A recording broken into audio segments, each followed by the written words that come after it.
আসসালামু আলাইকুম রহমতুল্লাহ। প্রিয় শিক্ষার্থী বন্ধুরা, আশা করি সবাই ভালো আছো। আজকে ইংলিশ সেকেন্ড পেপারের পাংচুয়েশন অ্যান্ড ক্যাপিটাল লেটার নিয়ে আলোচনা করব।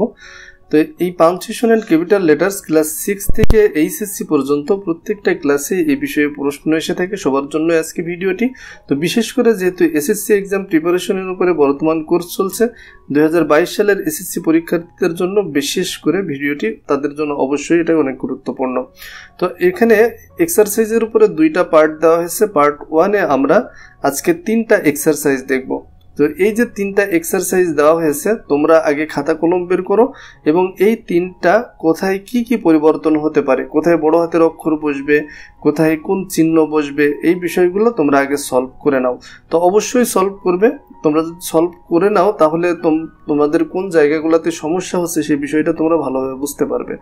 এবং তোমাদের সলভ করা হয়ে গেলে তোমরা এর অ্যান্সারটা দেখো। অ্যান্সার দেখলে সেখানে প্রত্যেকটা বিষয়, অর্থাৎ প্রত্যেকটা অ্যান্সারে কোন জায়গায় কেন বসছে সেই বিষয়গুলো বিশ্লেষণ করা হবে, যার মাধ্যমে তোমাদের নিয়মগুলো যেমন আয়ত্তে চলে আসবে, পাশাপাশি তোমাদের ভুলগুলোও তোমরা ধরতে পারবে যে এই বিষয়টা তুমি ভুল করছো। তো অবশ্যই তোমরা এটা আগে সলভ করো। আর আমি ধরে নিচ্ছি যে তোমরা ভিডিওটা থামিয়ে এটা সলভ করে নাও। ধরে নিলাম যে তোমাদের সলভ করা হয়ে গেছে। তোমরা সলভ করার পরে অবশ্যই এবার অ্যান্সারগুলো একটু মিলিয়ে নেবে। তো তোমরা জানো এর আগে পাঞ্চুয়েশনের উপরে খুব সহজ কিছু নিয়ম দিয়ে একটা ভিডিও বানানো আছে, যে ভিডিওটি দেখলে তোমাদের এটা বুঝতে অনেক সুবিধা হবে। এটা ডেসক্রিপশন বক্স এবং ডান পাশে আইট্যাগের লিঙ্ক দেওয়া আছে, সেখান থেকে তোমরা ভিডিওটি দেখে নিতে পারো। তো এক্সারসাইজ 1-এ যেটা ছিল সেখানে কি কি পরিবর্তন হচ্ছে বিষয়টা একটু খেয়াল করো। প্রথমে এই যে মাই এর এমটা বড় হাতের লেখা হচ্ছে। কেন হচ্ছে? কারণ তোমরা জানো প্রত্যেকটা সেন্টেন্সের শুরুতে প্রথম অক্ষরটা বড় হাতের হয়। তাহলে মাই নেম ইজ পল্লব, এই যে পল্লবের পিটা বড় হাতের লেখা হচ্ছে। কেন হচ্ছে? কারণ যে কোনো নির্দিষ্ট ব্যক্তির নাম এর প্রথম অক্ষর সবসময় বড় হাতের লিখতে হয়। এরপরে যে দেখো my name is Pallab I was, তাহলে এই জায়গাটায় বাক্যটা শেষ হয়ে গেছে, সে কারণে এখানে ফুল স্টপ দেওয়া হয়েছে। যেহেতু এটা অ্যাসার্টিভ সেন্টেন্স, সে কারণে কি সেন্টেন্সের শেষে ফুল স্টপ। এরপরে আইটা সর্বদাই প্রোনাউন আই সর্বদাই বড় হাতের হয়। তারপরেও যে কোনো সেন্টেন্সের শুরুতে এখানে যে কোনো অক্ষর থাকলে সেটা বড় হাতের হতো। I was born in Bangladesh, এখানে এই পর্যন্ত একটা বাক্য শেষ, ফুল স্টপ দেওয়া হয়েছে। এরপরে I have completed my higher education, তাহলে আইটা বড় হাতের হচ্ছে, বাক্যের শুরুতে প্রথম অক্ষর বড় হাতের হয়। My higher education from Dhaka University, এই জায়গাটায় ফুল স্টপ, এখানে তেমন কোনো পরিবর্তন হয়নি। এই ফুল স্টপ দেওয়ার পরে আবার প্রথম অক্ষরটা বড় হাতের হচ্ছে। I love my country most, it is a beautiful country. খুব সহজ একটা ছিল, আশা করি এই জায়গাটায় যে মোস্ট, এই জায়গায় ফুল স্টপ, এরপরে আইটা বড় হাতের, কারণ বাক্যের প্রথম অক্ষর বড় হাতের হয়। তো খুবই সিম্পল, মানে একদম সাধারণ একটা প্রশ্ন দিয়ে শুরু করছি। আশা করি এই প্রশ্নটাই তোমাদের কোনো ধরনের ভুল হওয়ার কথা না। এরপরে আসি আরেকটা এক্সারসাইজে, যে এই এক্সারসাইজ 2-এ কি কি পরিবর্তন হবে সেটা একটু দেখে নাও। যে Dhaka the capital of Bangladesh. আচ্ছা, এই যে ঢাকার ডিটা বড় হাতের হবে। এমনিতে যে কোনো শহরের নাম, যে কোনো দেশের নামের প্রথম অক্ষর বড় হাতের হয়, কিন্তু এটা বাক্যের প্রথম অক্ষর হিসেবে এটা বড় হাতের হবে। দ্য ক্যাপিটাল অফ বাংলাদেশ এর আগে এবং পরে এই কমা দুইটা কেন বসলো? এটাকে গ্রামেটিক্যালি বলা হয়, এর নাম হচ্ছে অ্যাপোজিটিভ। তাহলে অ্যাপোজিটিভের আগে এবং পরে কমা বসে। অ্যাপোজিটিভ কি? এখন তোমরা হয়তো অনেকে জানো না যে আসলে অ্যাপোজিটিভ কি। তো অ্যাপোজিটিভ হচ্ছে কোনো নাউন এর পরে ওই বসে কোনো শব্দ বা আরেকটা নাউন বা নাউন ফ্রেজ বসে আগের নাউন সম্পর্কে আরও কিছু অতিরিক্ত যে তথ্য প্রদান করে, এটাকে ইংলিশের ভাষায় বলা হয় অ্যাপোজিটিভ। যেমন যদি আরও কিছু উদাহরণ দেওয়া হয়, যেমন শেখ হাসিনা বলার পরে বলা হলো the prime minister of Bangladesh, অথবা Shakib Al Hasan the test captain in Bangladesh. তাহলে এই যে সাকিব আল হাসান বলার পরে অনেক থাকতে পারে, কিন্তু যখন বলা হচ্ছে দ্য টেস্ট ক্যাপ্টেন বা the cricket the best allrounder of the world, তখন বোঝা যাচ্ছে না এখানে আর অন্য কোনো সাকিবের কথা বলা হচ্ছে না, ওই সাকিবের কথাই বলা হচ্ছে। বা মিস্টার রহমান, মনে করো মিস্টার রহমান নামে তো অনেক কেউ থাকতে পারে, কিন্তু তার সম্পর্কে আরও একটু তথ্য দেওয়ার জন্য তুমি বললে আওয়ার হেড টিচার।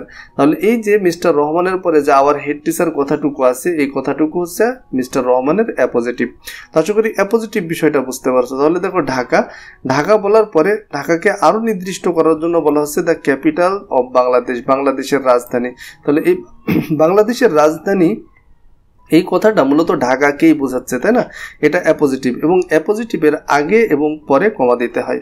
আচ্ছা, এরপরে হ্যাজ ইটস ওন অ্যাট্রাকশনস, বাক্য শেষ, ফুল স্টপ হয়েছে, এর ভিতরে তেমন কোনো পরিবর্তন নেই। এরপরে ইটের আইটা বড় হাতের হবে, বাক্যের প্রথম অক্ষর বড় হাতের হয়।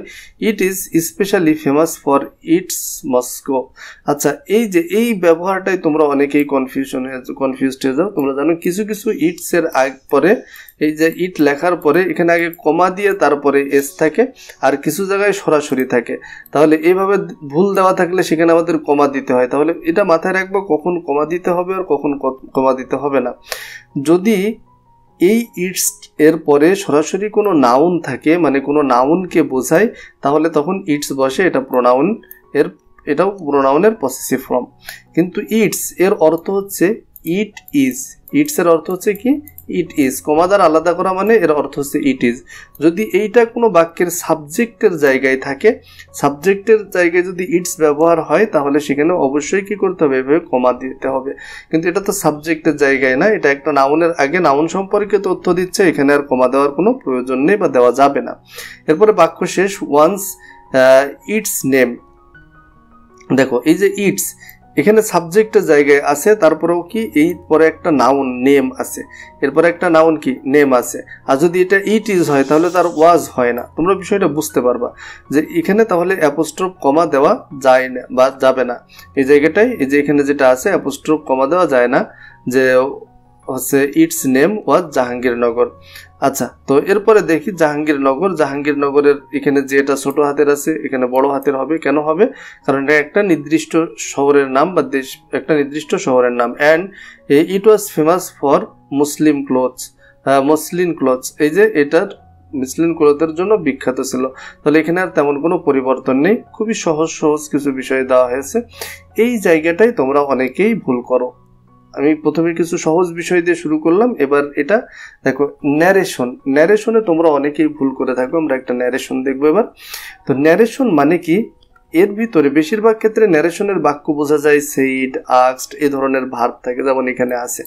তাহলে এই প্যাসেজের ভিতরে দুইজন ব্যক্তি থাকে, যে দুইজন ব্যক্তি তারা যে কথাগুলো বলে সেগুলো ইনভার্টেড কমার ভিতরে দিতে হয়। এটা হচ্ছে ন্যারেশনের মূল কাজ। যেমন will you come to my house tomorrow, I asked.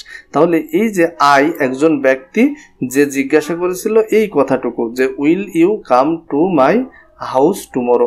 দেখো এই কথাটা কি করা হয়েছে, ইনভার্টেড কমার ভিতরে দেওয়া হয়েছে, ইনভার্টেড কমার ভিতরে। অর্থাৎ কেউ যদি কোনো কথা এই স্পিচের ভিতরে, অর্থাৎ এই গল্পের ভিতরে যারা আছে তারা যদি কোনো কিছু জিজ্ঞাসা করে সেটা ইনভার্টেড কমার ভিতরে রাখতে হবে। এটা হচ্ছে ন্যারেশনের কাজ।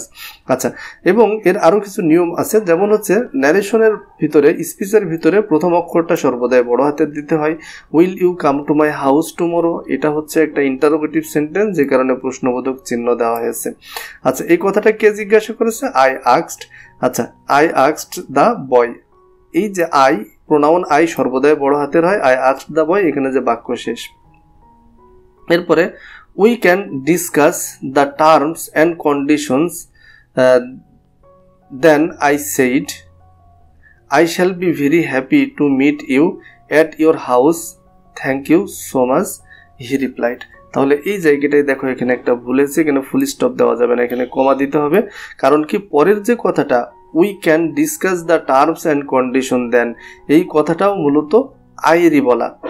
এই কথাটাও কে বলেছে? আই বলেছে। একই ব্যক্তি যখন একাধিক কথা বলে তখন সেগুলা কি করতে হয়? অবশ্যই কখনোই কি করা যাবে না, ফুল স্টপ দেওয়া যাবে না, সেটা কমা দ্বারা আলাদা করতে হবে। তাহলে এই জায়গাটায় কি হবে? ইনভার্টেড কমার ভিতরে স্পিচ প্রথম অক্ষরটা বড় হাতের হবে। তাহলে এই জায়গাটা ইনভার্টেড কমা, তারপরে স্পিচটা বড় হাতের, প্রথম অক্ষরটা বড় হাতের। We can discuss the terms of and condition then, এই জায়গাটায় ফুল স্টপ দেওয়া যাবে না। কেন দেওয়া যাবে না? কারণ হচ্ছে এই যে কথাটা কে বলেছে? I said. তাহলে এই আয়েরই বলা যেহেতু কথা, যে বলেছে সে যদি পরে থাকে সেখানে কমা দিতে হয়। তাহলে কন্ডিশন দেন আই সেইড, এরপরে যে ফুল স্টপ, এই জায়গাটাই full stop. I shall be very happy to meet you at your house, thank you very much, he replied. তাহলে এই পরের দুইটা কথা হি এর বলা, এই জায়গাটায় অ্যান্সারে ভুল করছে। তাহলে তুমি এই জায়গাটায় কেমন দিতে পারো, যে এই কথাটা কে বলছে? দেখো যে I shall be very happy, এই জায়গার থেকে স্পিচ শুরু, ইনভার্টেড কমা শুরু হচ্ছে, প্রথম অক্ষর বড় হাতের। I shall be very happy to meet you at your house, এরপরে এখানে ফুল স্টপ দিয়ে দাও, থ্যাংক ইউ ভেরি মাচ, এই যে বাক্যটা টিটা বড় হাতের দিয়ে দাও, এখানে ইনভার্টেড কমা শেষ করার দরকার নেই। একটা সেন্টেন্সের স্পেসের প্রথম অক্ষরটা বড় হাতের হবে, একটা সেন্টেন্স যেহেতু শেষ হয়ে যাচ্ছে থ্যাংক ইউ সো মাচ এই পর্যন্ত, যে এখানে কমা ইনভার্টেড কমা শেষ করে হি রিপ্লাইড ফুল স্টপ। আচ্ছা, তো আশা করি তোমরা এই বিষয়টা বুঝতে পারছো যে ন্যারেশন থাকলে কিভাবে সমাধান করতে হয়। এর পরবর্তী ভিডিওতে আমরা আরও 3টা এক্সারসাইজ নিয়ে আলোচনা করব। আশা করি এইভাবে যদি তুমি এক্সারসাইজ করতে থাকো, বুঝে বুঝে কয়েকটা সলভ করো, তাহলে দেখবা যে তোমাদের এই অংশটা পরীক্ষায় সমাধান করতে কোনো সমস্যা হচ্ছে না। তো দেখা হবে পরবর্তী ভিডিওতে। আমার জন্য দোয়া করো, তোমাদের জন্য দোয়া করি, পরীক্ষায় ভালো ফলাফল করো, ভালোভাবে শিখতে থাকো সহজ ইংলিশের সাথে। দেখা হবে, আল্লাহ হাফেজ।